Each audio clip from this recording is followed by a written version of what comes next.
Querido Padre que habitas en la inmensidad, tú eres el Rey de gloria y eres nuestro ayudador.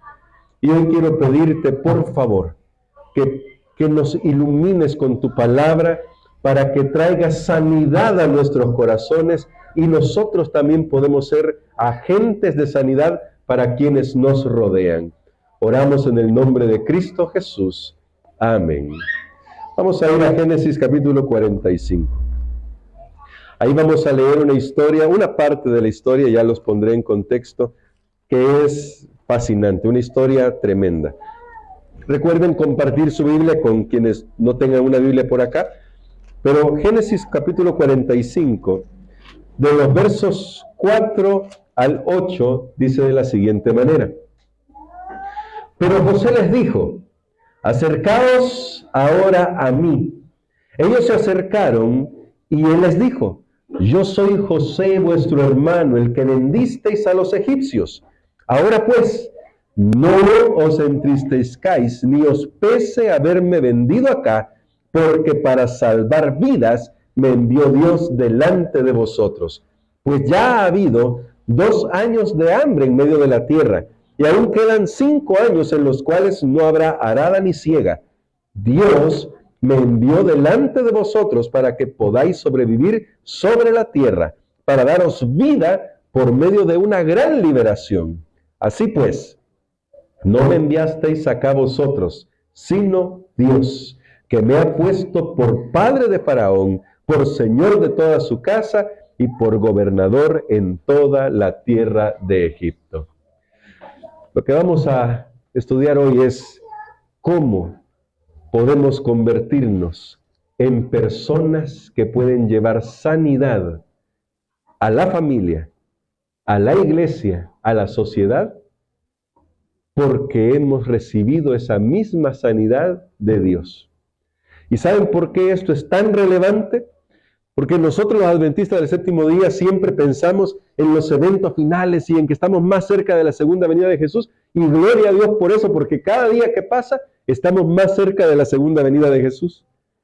Pero el pueblo de Dios que vive cerca de la segunda venida de Jesús debe ser un pueblo que restaura, un pueblo que lleva las buenas nuevas del Evangelio, un pueblo que cuando la gente lo ve como un pueblo transformado que puede llevar la transformación que solo el Espíritu Santo puede obrar en la vida de las personas.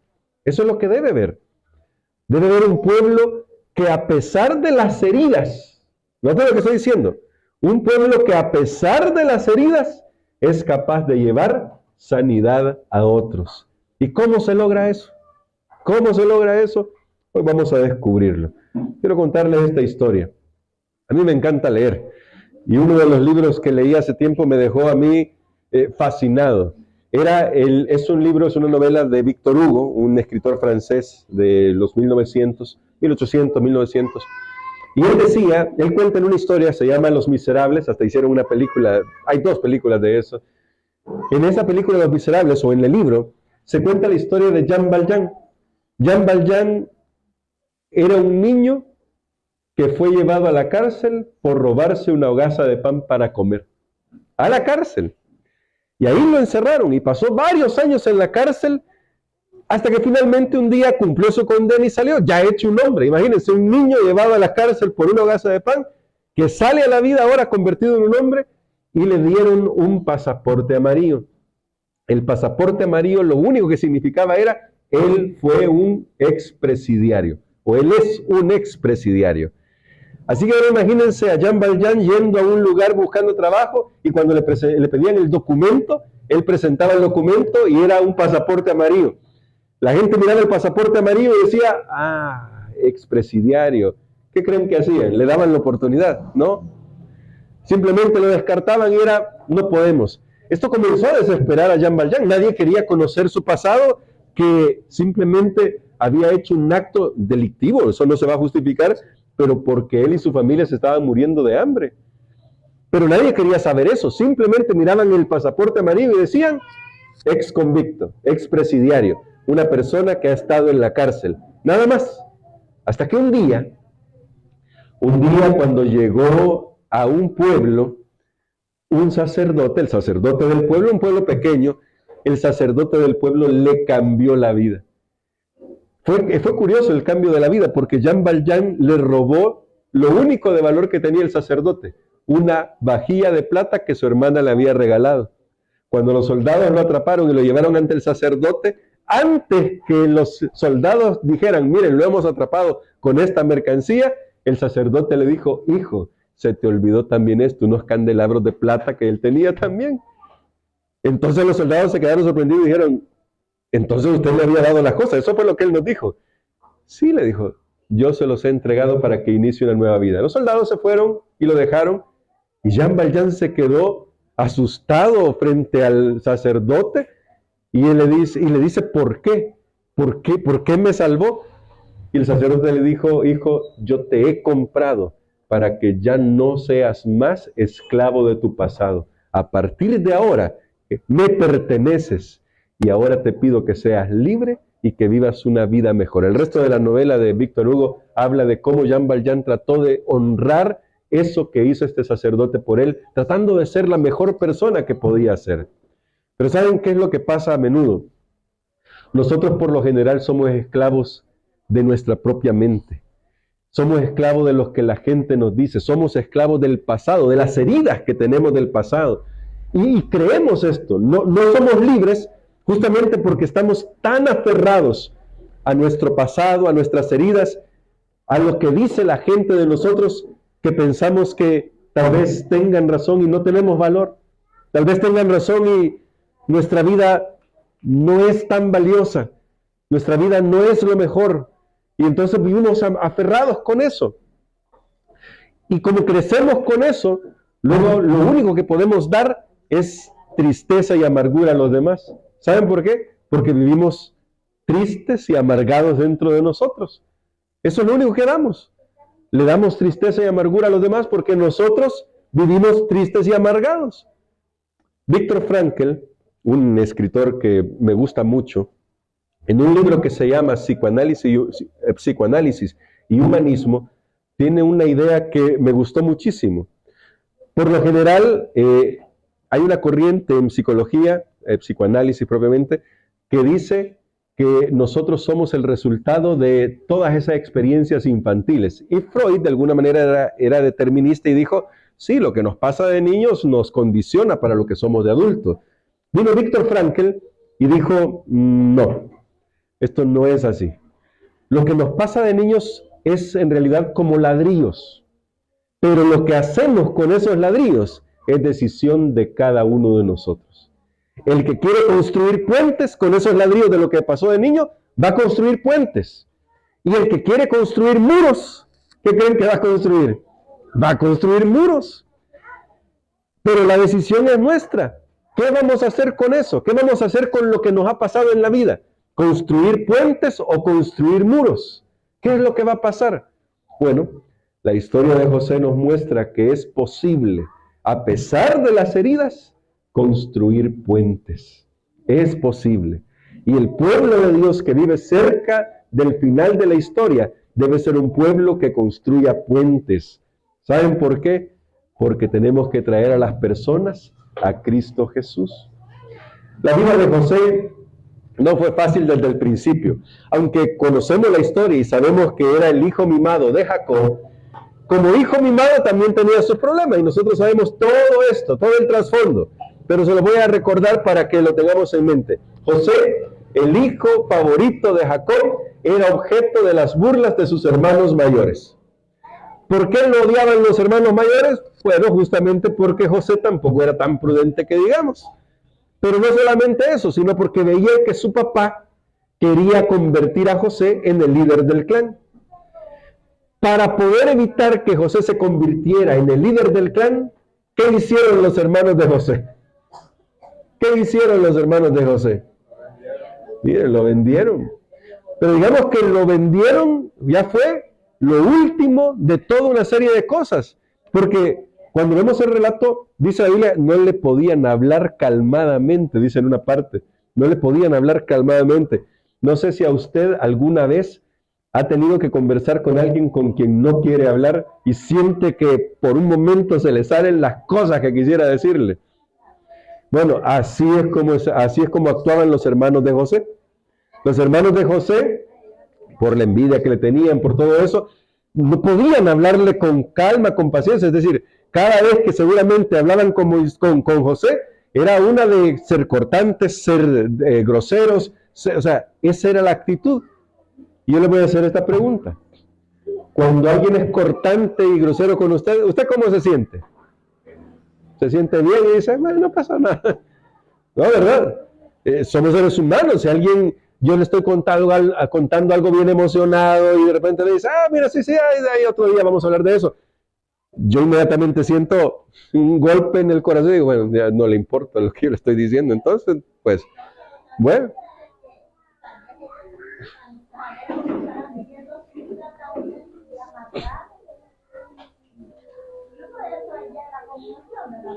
Pero noten esto, los hijos de José, los hermanos de José, quiero decir, los hermanos de José, claramente estaban viviendo una vida de heridas. Se estaban hiriendo a José, y lo último que hicieron con eso fue venderlo como esclavo a Egipto. Ahora imagínense el trauma. Yo no sé cómo nosotros habríamos reaccionado, pero José, más que reaccionar, tomó una decisión. Pero imagínense el trauma. Los hermanos, aquellos con los que había crecido, aquellos con los que había compartido su vida, lo vendieron como esclavo a una tribu de ismaelitas, a una caravana de ismaelitas, para que se fuera lejos. No sé si los hermanos realmente sabían que iba para Egipto. Lo único que querían los hermanos era deshacerse de él lo más pronto posible, para que así nunca más los molestara otra vez. Miren qué tremendo, ¿no? ¿Cómo hubiéramos reaccionado nosotros? ¿Qué habríamos hecho nosotros? Y miren, por lo general, ahí está la herida que nos causa el resentimiento. Y yo no quiero decir que para José fue fácil, porque de verdad no quiero decir que para José fue fácil. No sabemos, en esos 13 años que estuvo separado de sus hermanos, no sabemos cuántas veces se levantó de noche llorando, preguntándose, ¿por qué no me quieren mis hermanos? ¿Por qué no me querían mis hermanos? No sabemos. Pero hubo un punto en el que José pudo pasar página. Para eso lo que le ayudó fue hacer una decisión. Dice en el libro Patriarcas y Profetas que mientras José iba de camino en la caravana hacia Egipto, tomó la decisión de que se aferraría de la mano de Dios, que no lo soltaría pasara lo que pasara, que él confiaría en el plan de Dios para su vida, sin saber él lo que iba a pasar, porque José no fue a Egipto diciendo, bueno, me mandan para Egipto y ya van a ver que me voy a convertir ahí en un grande. No, José no sabía. ¿O sabía José a lo que iba? No, hermanos, José no sabía, pero se aferró a Dios, tomó esa decisión. Y el relato bíblico nos dice de que esa decisión fue tan firme que Dios estaba con José en todo lo que él hacía. Entonces vino la prueba. En el capítulo 45, un poquito antes ya encontramos esto cuando se encuentra con sus hermanos, pero en el capítulo 45, la lectura que hicimos nos muestra cómo José enfrentó esa gran prueba. ¿Alguna vez usted ha estado enfrente de alguien que no ha visto por mucho tiempo, pero tenía alguna rencilla por algún tiempo y lo vuelve a ver después de tanto tiempo? ¿Cómo se siente? ¿Cómo se le sintió? ¿Cómo sintió el estómago, decimos nosotros? ¿Cómo sintió ahí adentro de usted cuando volvió a ver a esa persona que le hizo daño hacía ya algún tiempo, pero que no había visto por tantos años y de repente la vuelve a ver? ¿Cómo se sintió? Mira, esta es una prueba dura. Yo no creo que José, al ver a sus hermanos por primera vez, haya dicho, bueno, qué bonito, lo vuelvo a ver, que todo es fácil. No, algo debe haber estado en su corazón luchando porque somos seres humanos. Pero José nos muestra que cuando nos ponemos en las manos de Dios, Dios puede sanarnos de tal manera que luego podamos llevar sanidad a otros. Eso es lo que sucede en el capítulo 45. Ustedes notan el texto ahí, esto es bien interesante. Luego de que José se revela a sus hermanos, los hermanos no creen. Los hermanos por un momento no creen que sea José. Entonces José hace algo, que es lo que vimos en el verso 4. Pero José les dijo, acercaos ahora a mí. Ellos se acercaron y él les dijo, yo soy José, vuestro hermano, el que dice ahí, el que vendisteis a los egipcios. Hay dos cosas aquí que quiero destacar que nos pueden servir. Es una aplicación para nosotros, hermanos. Sanar en nuestro corazón no significa que olvidemos las cosas. No es eso. Ni que ya no hablemos del tema. No ese es el punto. Porque noten que José, para mostrarle a sus hermanos quién era él, les da información que solo ellos saben. ¿Cuál es esa información? Ustedes me vendieron a mí. Pero noten ahora el tono de José. José no está aquí rencoroso, no está aquí enojado, no está aquí tratando de lograr una confesión de ellos, no. Solo les está diciendo, miren, tuvimos un problema, eso es verdad. Hubo un problema. Y el problema es este. Ustedes me vendieron como esclavo. Pero ¿cómo sabemos que José ahora está diciendo esto con un corazón sano? Por la primera parte del versículo. ¿Qué dice ahí que hizo José? Acercó a sus hermanos. Miren, este acto es tremendo, porque lo que yo aquí me imagino es que cuando los hermanos se dieron cuenta quién era José, lo vieron ahí, porque las vestimentas de los dignatarios debían ser diferentes. Ahora imagínense a José, que está sentado en un puesto importante, tiene su propio trono, no es el faraón, pero debe tener su silla especial ahí, y lo ven sus hermanos ahí con toda su dignidad real. Sinceramente, ¿qué creen que se les cruzó por la cabeza a los hermanos de José? Sí, ahora dijo, hoy sí ya nos llegó la hora. Porque ahora José tiene el poder. Ahora José puede vengarse. Y por eso creo que cuando los hermanos ven a José y escuchan las palabras de José, ellos quizás como que reaccionan y se van para atrás. Es como, no puedo creer lo que estoy viendo aquí, y están tratando de huir. Por eso hace José esta acción. Esta acción es muy linda. ¿Qué hace José? Yo veo que se baja de su silla, camina hasta donde están sus hermanos y los acerca. ¿Qué se les ocurre que significa y los acerca? Los abraza. Es un abrazo lo que está llevando José. Miren qué interesante esto. Es José el que ha sido más maltratado, el que ha sido humillado, el que ha sido tratado injustamente, el que busca reparar la relación familiar. Es él. Y ahora noten esto más. No busca reparar la relación familiar porque sus hermanos hayan llegado a pedirle disculpas. Lo hace porque confía que Dios está al control de su vida. Y como sabe que eso es así, él ahora ve las cosas de una manera diferente. Pero llegar a ese grado de madurez requiere la confianza que tenía José en los planes de Dios para nuestra vida. Entonces, ¿cuál es el problema que a veces enfrentamos? Que cuando estamos en medio de una circunstancia difícil, cuando estamos en medio de un pleito, cuando estamos en medio de una discusión, nosotros solamente estamos pensando en cómo nos están hiriendo a nosotros, pero no estamos pensando en nada más. No estamos pensando en llevar restauración, no estamos pensando en cómo podemos ser agentes transformadores. Pero José hace la diferencia, porque José ha decidido confiar en el plan de Dios. Por eso ustedes van a notar que José repite en varias ocasiones, no me enviaron ustedes acá. ¿Pero quién lo había mandado ahí? O sea, pero ¿quién lo vendió ante los ismaelitas? Pues si fueron los hermanos. Entonces, ¿cómo es que José les dice, no me enviaron ustedes aquí?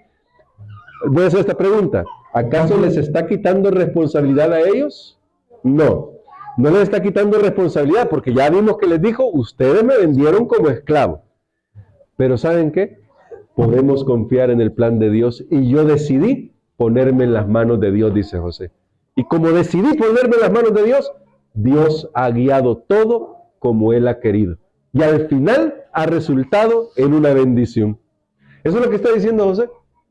Ahora, para esto se requiere paciencia. ¿Saben por qué se requiere paciencia? Dice, tal vez ustedes lo conocen, Steve Jobs. Fue famoso, murió en 2011, pero es quien dio los teléfonos inteligentes que ahora tenemos. Con el iPhone, y de ahí copiaron toda esa tecnología de las pantallas y todo, ¿no? Steve Jobs dio antes de morir un discurso del que quiero tomar esta frase, y él dijo en ese discurso: solo podemos unir los puntos mirando hacia el pasado. ¿Saben lo que quería decir Steve Jobs? Bueno, él lo explica, pero Steve Jobs quería decir lo siguiente: en el presente, tal vez no entendemos por qué las cosas suceden de la manera que suceden. Pero cuando hacemos una evaluación hacia el pasado y comenzamos a ver todo lo que ha sido nuestra vida, nos damos cuenta que cada cosa que pasamos sirvió para algo. Todo.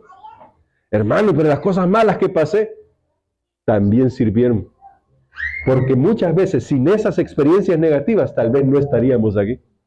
¿Nunca se ha puesto a pensar en eso? Tal vez esa experiencia negativa que pasó permitió que usted llegara a este lugar, que conociera a Jesús, que buscara más de Dios. No estoy diciendo que Dios provocó esto, recuerden, hemos aprendido muy bien esto en nuestras lecciones. Dios no provocó el mal no es el deseo de Dios. Pero aún en las peores circunstancias, Dios puede intervenir a favor de aquel que confía en Él. ¿Usted cree eso? ¿Cree que Dios puede intervenir en su vida a pesar de las peores circunstancias? Entonces confíe en eso, mi querido hermano. Porque Dios anhela que cuando repasemos nuestra historia podamos ver que aún en los momentos más difíciles, Él ha estado ahí siempre para guiarnos. Él ha estado ahí para cuidarnos. José entendió que él fue enviado a Egipto para poder salvar a su familia. Miren qué interesante. Dios utilizó ese momento traumático de José para poder sanar a su familia. ¿Qué otro podía haber llevado sanidad a la familia de José? A la familia de Jacob. ¿Saben? No había otra persona. Necesitaba la familia de Jacob a alguien que se hubiera sobrepuesto al dolor para poder llevarle sanidad. Y ese era José. Por eso Dios lo envió ahí. Si ustedes notan el antecedente familiar, la familia de José, la familia de Jacob, los hermanos de José, ¿verdad que todos eran bien equilibrados? No, hermanos. La familia de Jacob era todo problemas. Pero José llevó sanidad. Ahora yo quiero hacerte esta pregunta. ¿Será que eso que estás enfrentando en tu vida ahora puede ser utilizado por Dios para que lleves salud espiritual, emocional a tu familia, a tu iglesia? ¿Será posible eso? ¿Será posible que podamos ser instrumentos en las manos de Dios para traer sanidad a la iglesia también? Y noten que estoy hablando también de la iglesia porque esta es una familia. Siempre decimos eso, ¿verdad? Y decimos que somos hermanos, porque adoramos al mismo Padre todos. Pero verdad que a veces dentro de los mismos hermanos hay cositas que nos hieren unos a otros y nos herimos y nos causamos molestias unos a otros. ¿Verdad que sí? Pero ¿será que Dios quiere que nosotros, cada uno de nosotros, nos convirtamos en una gente que lleve restauración? ¿Será que por eso Dios nos ha puesto aquí, hermanos? ¿Qué necesita el mundo, hermanos? El mundo necesita una iglesia restaurada, una iglesia que experimente el amor de Dios y que pueda llevar este amor a otras personas. ¿Saben? Por eso vino Jesús a esta tierra. ¿Quién fue más humillado y maltratado injustamente que Jesús? ¿Quién? Nadie más. En la historia, en el universo, no hay nadie más que Jesús que fue maltratado y humillado. Y cuando Jesús, con los brazos abiertos, moría en la cruz del Calvario, ¿qué pidió para aquellos que lo crucificaban? Pidió perdón, porque Él quería sanar. Él vino a sanar, Él vino a restaurar. Nosotros, que somos sus hijos, que somos sus discípulos, ¿acaso no hemos sido llamados también para ser restauradores? ¿Verdad que a veces cuando pensamos en ese texto que serán llamados reparadores deportivos, es verdad, lo primero que viene para nosotros, porque el contexto así lo marca, es los 10 mandamientos, el cuarto mandamiento, el sábado. Pero ¿qué tal si también pensamos que se refiere a que Dios quiere que nosotros seamos restauradores de corazones, reparadores de corazones?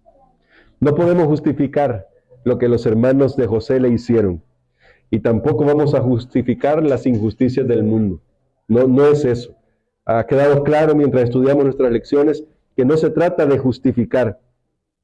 Es un hecho que vivimos en un mundo caótico, un mundo que no es el ideal de Dios, y sinceramente en este mundo el dolor es parte de la vida, ¿sí o no? Sufrimos, enfrentamos problemas.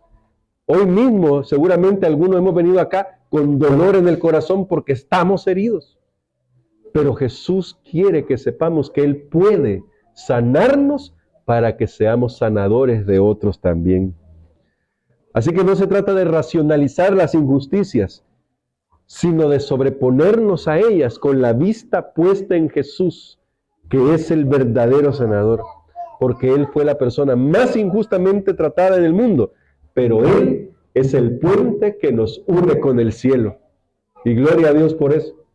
Él, que fue humillado y maltratado, se convirtió en el puente que nos une con el cielo.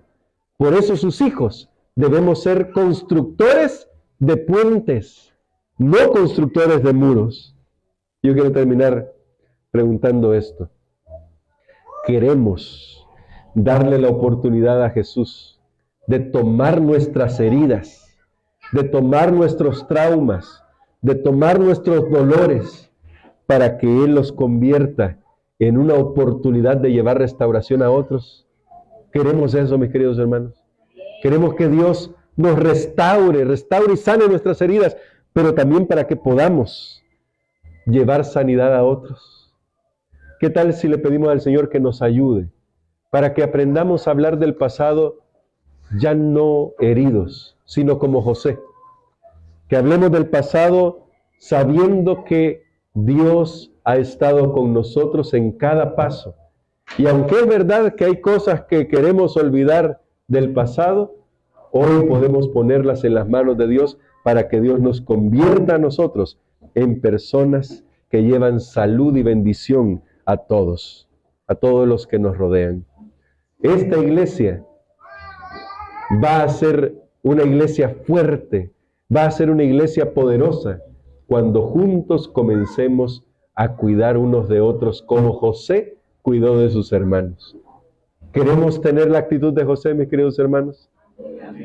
Nos damos cuenta que Dios nos ha traído aquí por una razón, para que podamos ser restauradores de las vidas de los demás.